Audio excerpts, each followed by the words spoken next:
Hello, Michelle Park here with the latest weather update. Our afternoon was warm, but the evening is turning out very cold very fast. So bundle up when you're heading back home. And through the night, a cold wind will be blowing into the country, causing the temperatures to drop massively.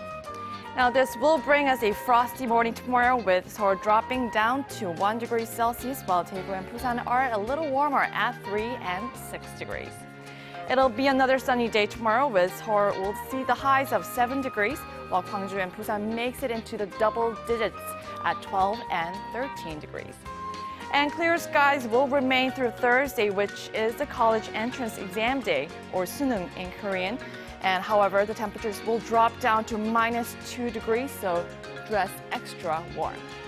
Meanwhile, a dry weather advisory remains along the East Coast regions. Now, with the strong wind expected to hit the nation, make sure to watch out for anything that could start a fire, and also drink lots of water. That's your weather. I'll leave you with the weather conditions around the world.